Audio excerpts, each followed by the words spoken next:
Welcome back, viewers, to part 17 of Drawing Comics. I'm your host. I will be drawing more of John Buscema's work. This is it right here. Beautiful cover, beautiful illustration. Talk about anatomy, right? I mean, just demonstrating all these different parts. And you could see how he includes these lines that really sit well on the arm. It makes sense because it's in relation to everything else in a figure. So you could see all these lines showing where the muscles are protruding, where the muscles are sitting. A great understanding of it. This muscle right here as well. And we'll be going over these the further we get in through the book and the lessons on anatomy. Just demonstration.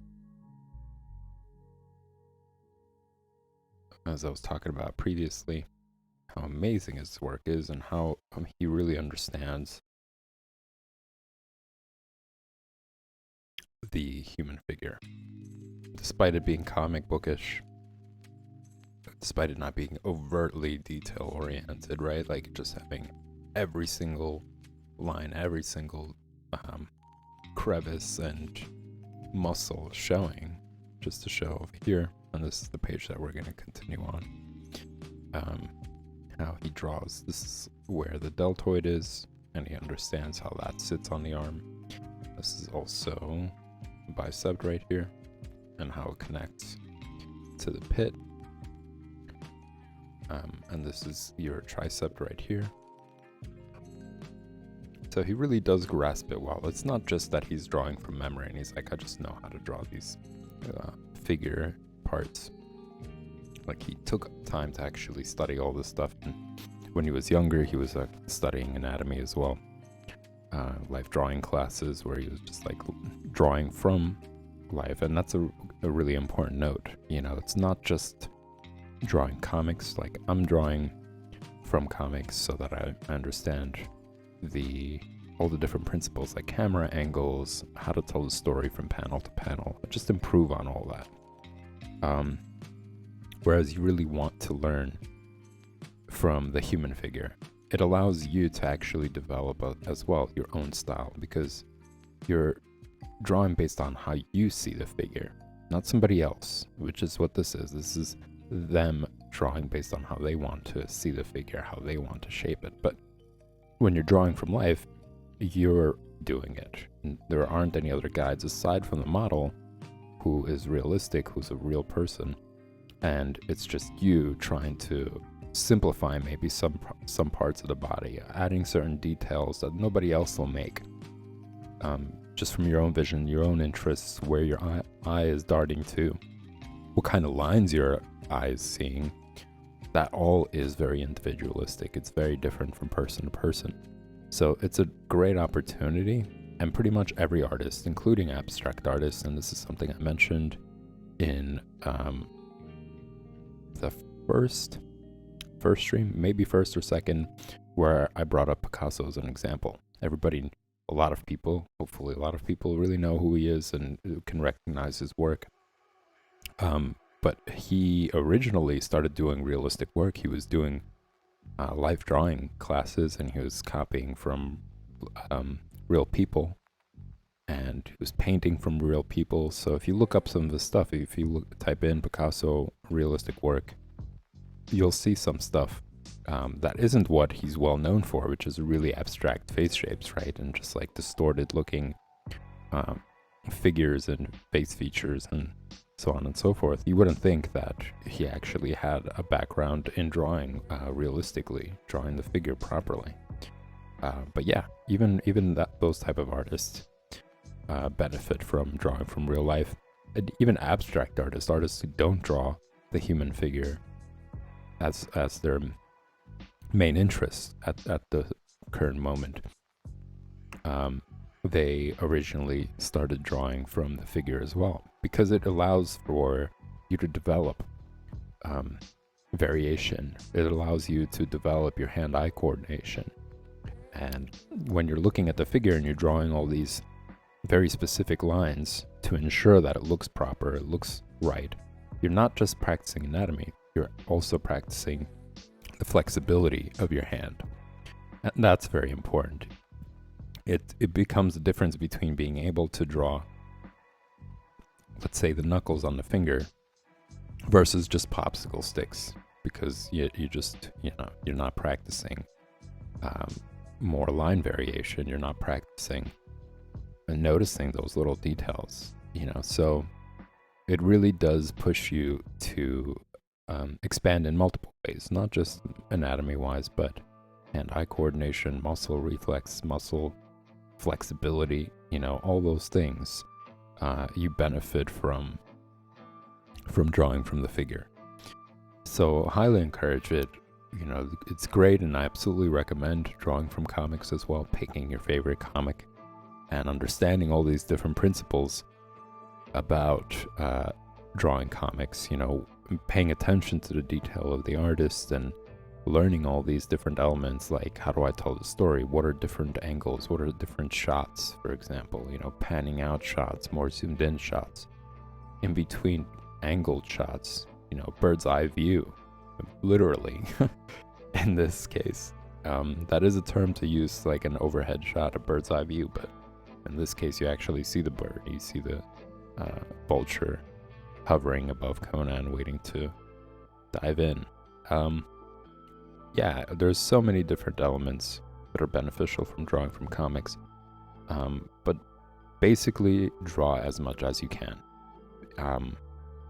Draw from life, draw from comics. Get yourself a little sketchbook. I show very frequently. I'm not advertising this. This isn't like a sponsor or anything like that. Though I wouldn't be against it, because I do like Crescent. I like the paper. It is good quality. It's pretty thick, but not too thick. This is a flexible one. You could put some duct tape over this to make sure that the cover always stays, because I've had these and I carry it around all the time. So pull them out, put them back in, and this ends up wearing out. Or if I'm like sitting, I'll bend it over, and that eventually wears off the cover as well. But if you put duct tape on top, even maybe like one down here as well, to make sure that it still stays connected to the pad itself. Yeah, if you do it all around it, it's gonna last you a while, and it'll look interesting. You don't really need this stuff, but this is a good point right here. It says no show through paper. So when you are using it for other things, like let's say if you do carry around like Copex or some sort of markers or whatnot, and you want to sit and also practice with markers as well, it won't show through, just like it demonstrates here. With a great quality paper, and yeah, it's a good size. It's about the size of your hand. You can fit it in your pocket, in your back pocket, in your book bag, and it doesn't take up much space.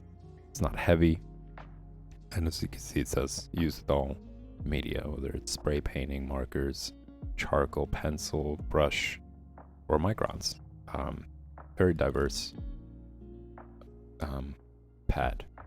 So yeah, carry around that with you. The more you draw, the better. You'll never work the opposite direction. You'll never not gain anything. Just even incremental sessions of like 15 minutes if you're on a train, 20, 30 minutes on a train, going somewhere, or if you're taking a break from doing whatever, whether it's classes or work, 15 minutes, sit down and just do some quick sketches of like whatever basic shapes, cylinder shape, because it's so present in every single part of the body.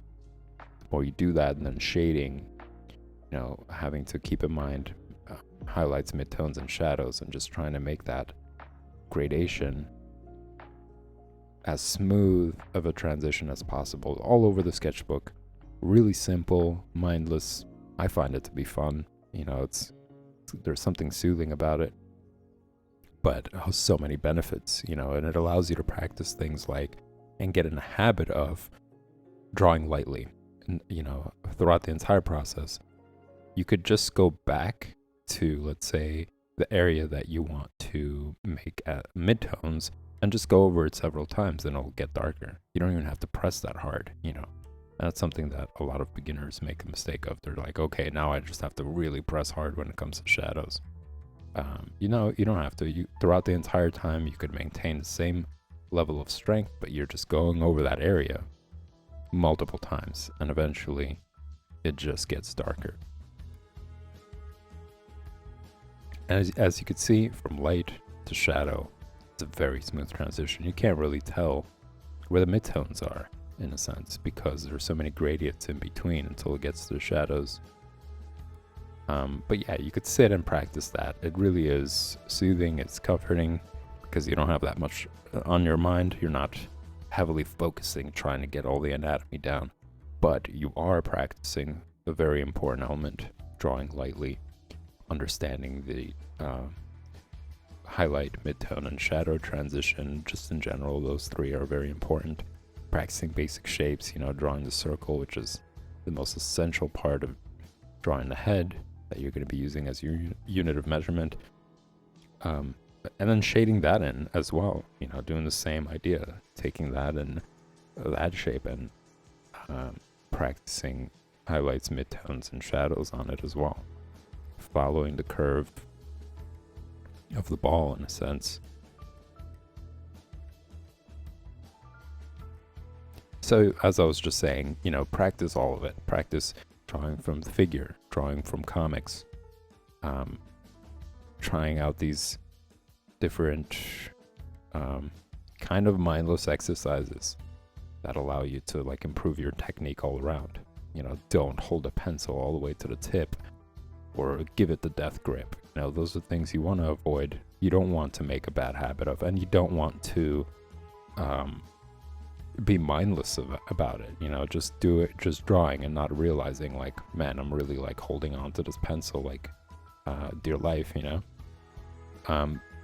You want to be able to teach yourself good habits of staying flexible, staying loose, and you'll eventually really enjoy it. And anything otherwise is just going to be the opposite. It's going to it's not going to be a pleasant experience. And it reflects what kind of experience you're going to have. So if you're pressing really hard on a pencil, you're giving it the death grip, you have it all the way at the tip, you're going to get into nitty-gritty details. You're going to feel stiff because you're trying to get every single line exactly as you want it.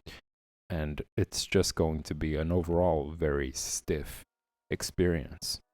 So it's kind of hard to say I'm having a very relaxed time, you know, giving my pencil the death grip, you know, not being able to see the entire drawing and focusing on tiny nitty-gritty little details.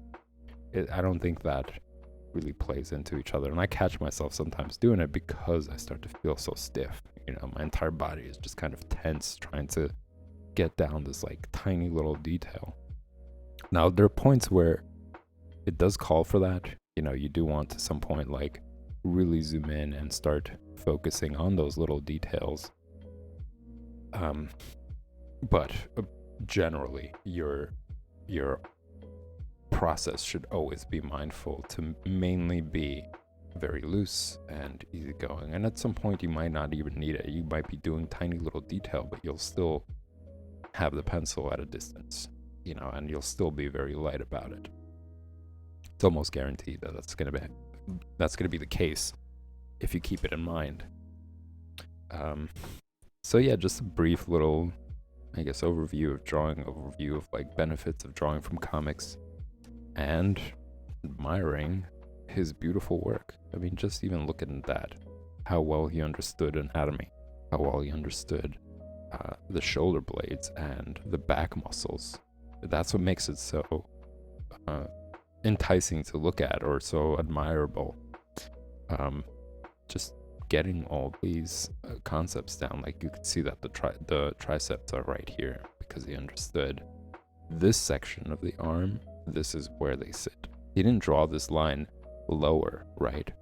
And that's for a reason, because he knows the muscles so well and how they're grouped together, that when he does make that shadow here, it makes sense.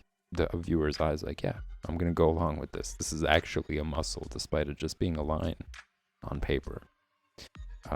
That's the beauty of being really good at drawing and being great at understanding anatomy is that you kind of put people under a spell, and when it comes to that, you're making them think that what they're seeing is a muscle, what they're seeing is an arm, but really these are just lines. You're just drawing lines. They're just depicting something that everybody catches. We all have that ability in our mind to just catch certain details and gravitate towards them, or the opposite, recoil from them, whatever it is. So yeah, just demonstrating that. So with that said, I am going to finish this panel right here. Most of it is done. The most challenging part was this section right here. As you could see, there's just some erasing that was done.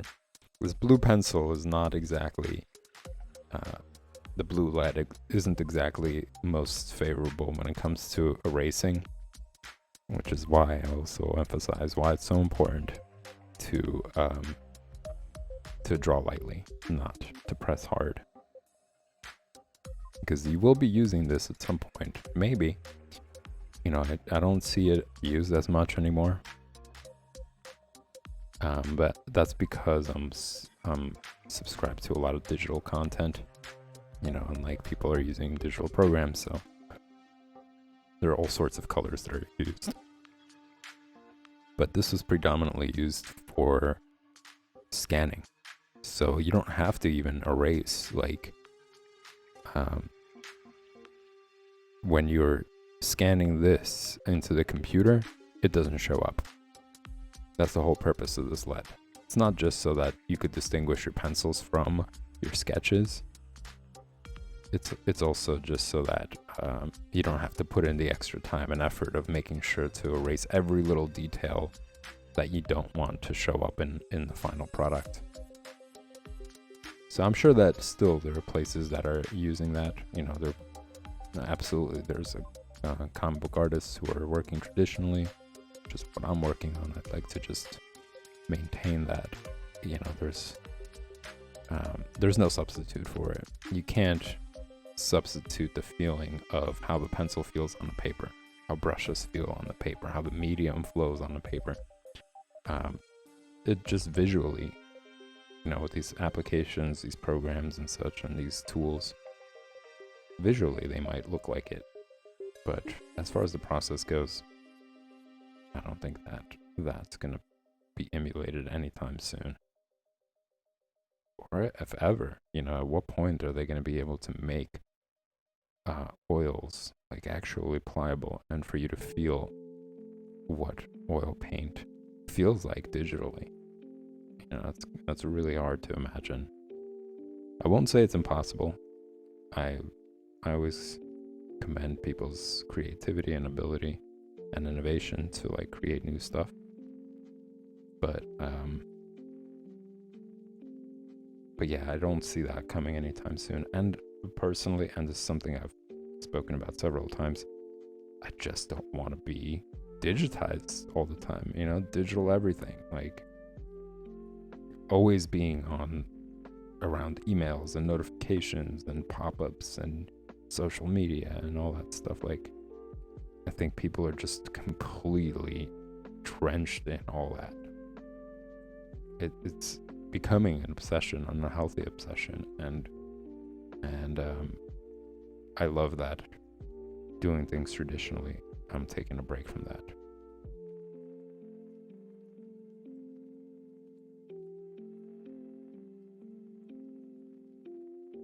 So aside from it just being a cool physical experience,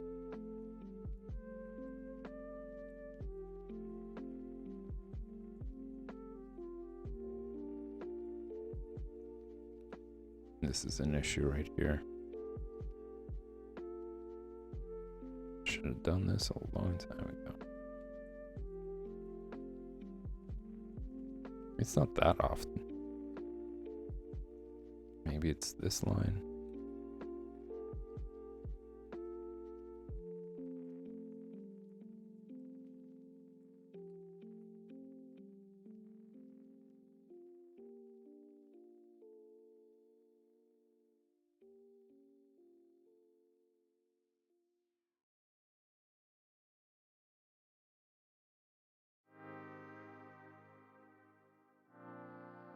But just to reiterate, I don't knock the digital process. I think it's very useful.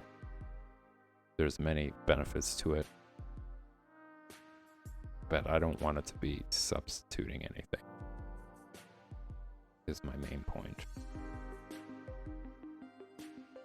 And hopefully in the future, all the work that I do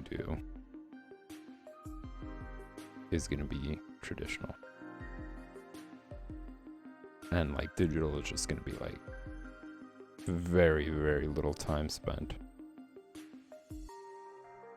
for just like correction or like, scanning or that sort of thing. Like that's the only thing that I want to do digitally.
Even now, I think like I wake up and I look at my phone. It's just so ridiculous. Like I really want to, and I'm putting in an effort to just get away from that. It's a stupid addiction, and it's giving all these companies like so much information that essentially they should be paying you for because they're banking off of this. They're making their products better based off of this like real sleazy tactic of like we're just going to collect all this data without you knowing, and then making money and selling it back to you. Capitalism again. It's fine system and amazing values that it's teaching to other people so that everyone can turn into a sociopath. And just like, how can I scam somebody to make more money off of them? Because that's what they're doing, just like scamming you out of vital information.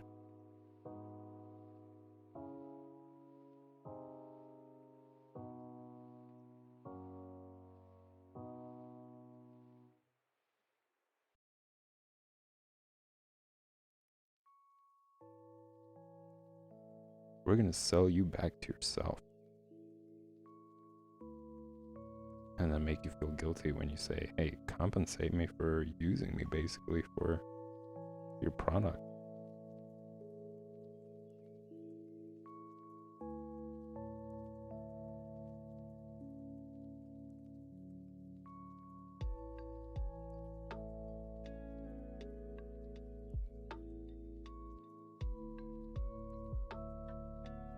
And they're also banking on the fact that most people don't even pay attention or realize that. Literally, they're banking on it.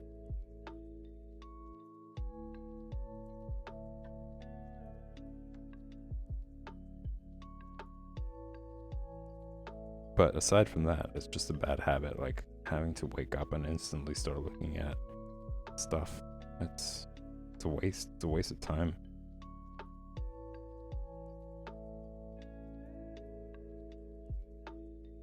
And you can't deny that it's addictive.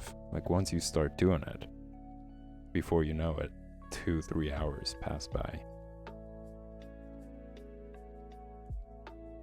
And you didn't really achieve anything, you didn't really learn anything, you didn't make your life any better. You just spend 2-3 hours looking at other people doing things. It's awful.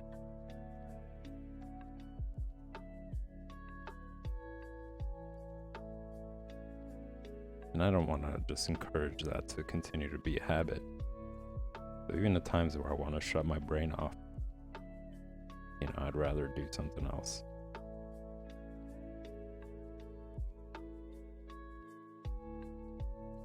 For me, and this is weird, but I like to play chess. That's not like it. I do kind of go into like a mode,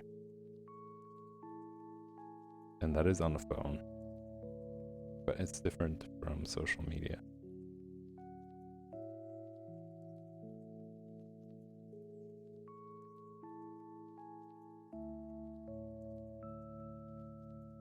Goal is to make reading that, like reading a comic book or reading a book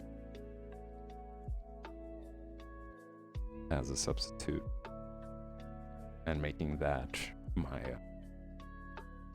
shut off mode, like turning off everything and just diving into the world of the book I'm reading or the comic book that I'm reading.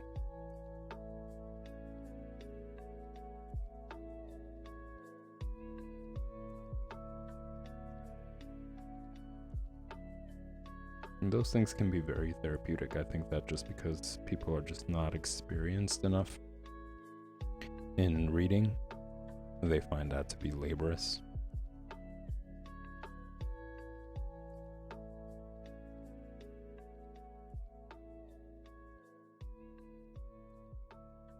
Or it's the opposite for them of shutting off their brain.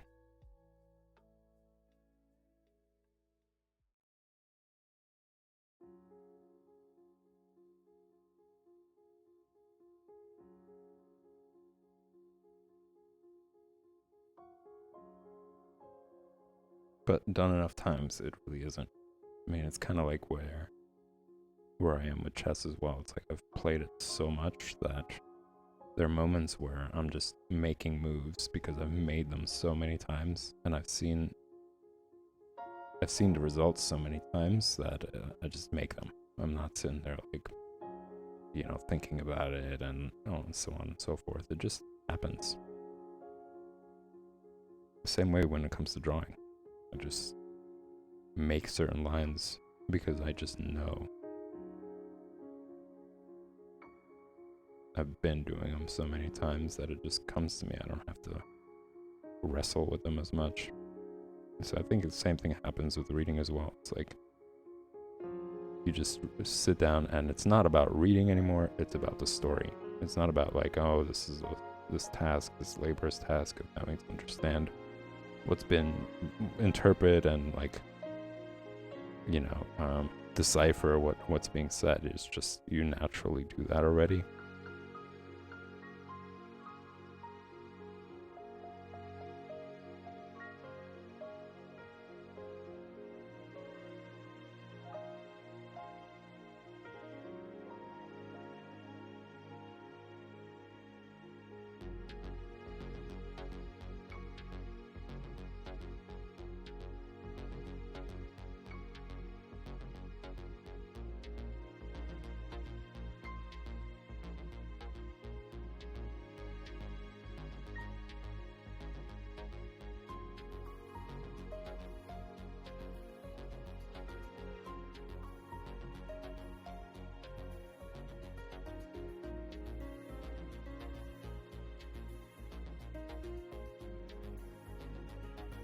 I think another great artist, and I will be talking about him in the future. I will be showing some examples. It's a book that I got. I'm sure you guys are familiar with Flash Gordon, or you've heard of him.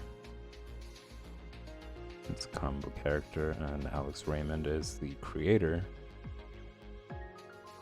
of Flash Gordon. He's also excellent at drawing the figure, and that's what gravitated me towards them. Is like I was in a comic book shop and I just saw the cover on the bookshelf and I was like, ooh, this looks really well done.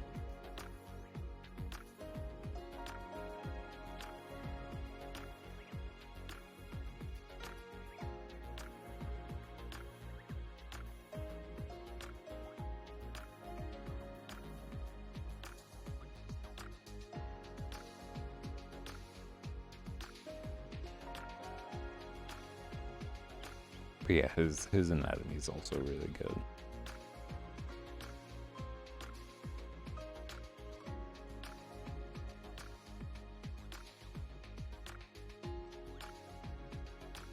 He has a solid understanding of the human figure, whether it's male or female.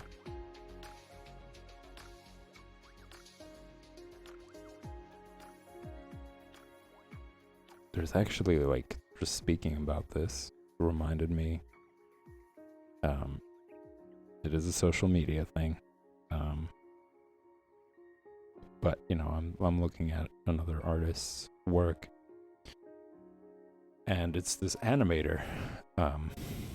He animates what the figure looks like from being incredibly like skinny, like concentration camp skinny, to like being overtly obese. And it's this like gradual, excuse me, it's this gradual animation of like just, you know, being really skinny to being really fat, and you get to see that that transition.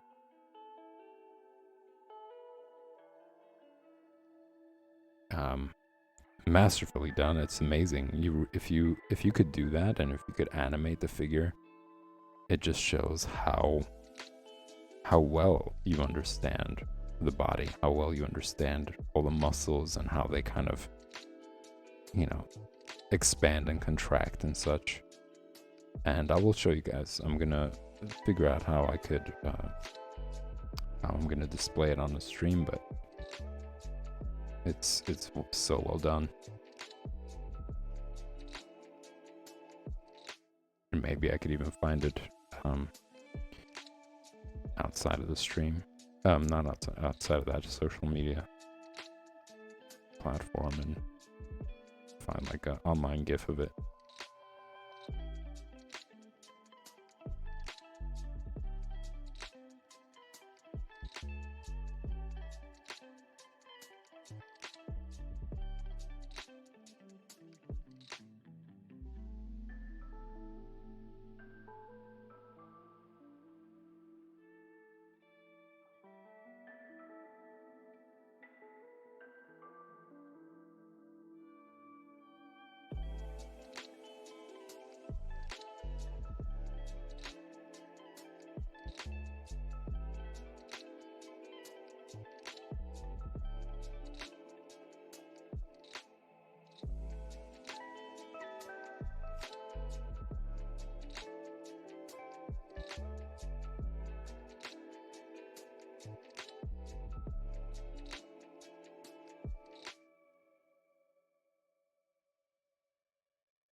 And also like the feathering that's done, and I think it's like an old school comic thing.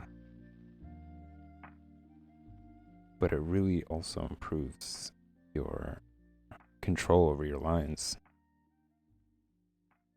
And aesthetically, I just think it's very pleasing.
I had to adjust my chair there.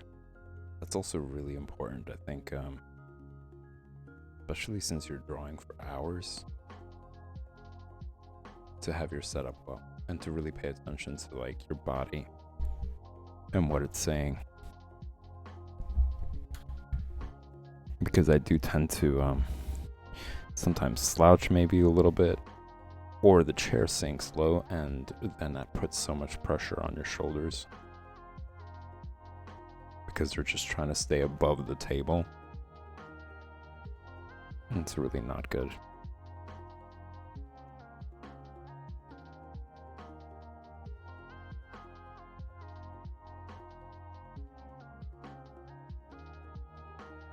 And sometimes people overlook that. They're just more focused on like the mediums, and or they're just so into what they're doing that they just don't pay attention. Like, man, I'm sitting really weird, and I'm getting these aches because of that.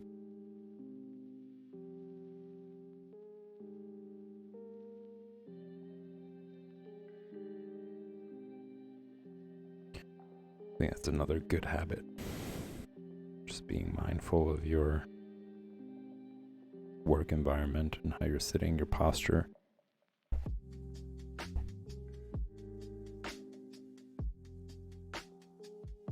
think this may be it for this panel. I think I'm ready to move on to the next one.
Was that the final detail? I'm gonna show that he's got lashed. And I guess that was like the behind scenes. It doesn't really show on the other panels. Just implied by these markings on his back.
Alright, I think that's it. That's it for the detail there. I'm gonna revisit it. I'm sure I'm gonna find other things that I need to add here and there.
And the next one is gonna be this panel right here. That's gonna be exciting. I really like the face expressions there. And for continuity, I'm gonna measure this. It's about the same. So I'm gonna say 10 inches. 10-inch high panel. Coming closer and closer. Only 5, 6. I'm gonna draw on this as well, even though there's something on it. 1, 2, 3, 4, 5. Gonna draw on this as well. So I'm gonna say 7 more pages. So probably next week I'm gonna be done with this with the sketchbook. And I'm gonna do like a little demo showing you guys all the pages on there before I put it away.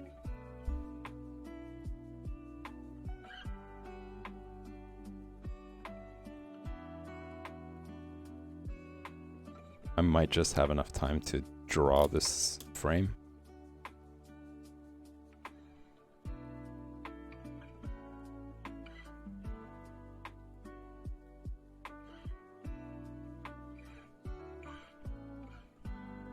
And that's gonna be it for the stream. But fear not, I will be back at 8 p.m. today, Eastern Standard Time. What is that? I'm gonna guess that's the eraser. A needed eraser. Yeah, I'm gonna be back today, Eastern Standard Time, 8 p.m. right here on Art Lounge on Twitch to stream more of my project stream. And I'm also excited about that one as well because it's also coming close to an end. I'm going to be starting a new project soon. After weeks of wrestling with certain parts of the drawing, I finally got to a point where I'm satisfied with it.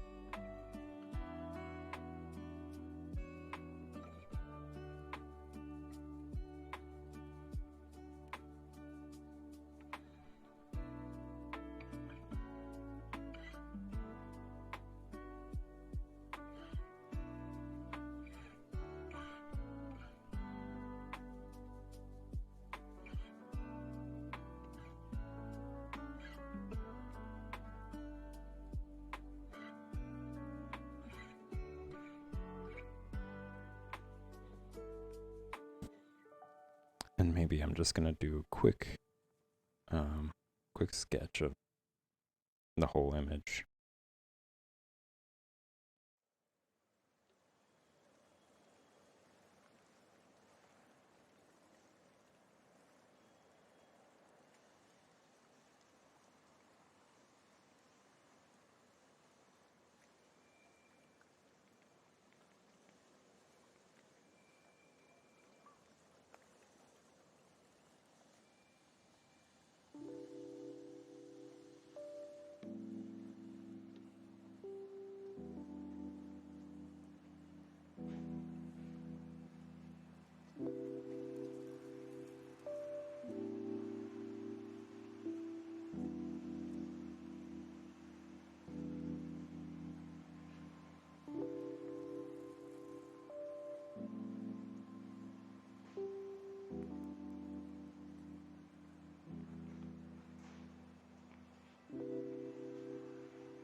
not gonna get bogged down by detail.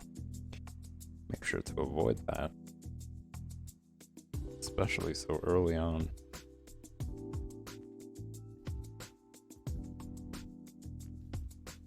But just giving myself some parameters to work within.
Alright, ladies and gents, thanks for tuning in. I'm glad you were able to make it, and you were part of the live stream, or just the stream in general. I will be back soon, so make sure you hit the like button, hit the subscribe button to get notification when I'm going to be going live, and post any questions, comments that you have. And I'll get back to you. I'll write you back, or I'll talk about it in the stream. Share your thoughts. And I'll see you at 8 p.m. Eastern Standard right here on our lounge. See you soon, guys.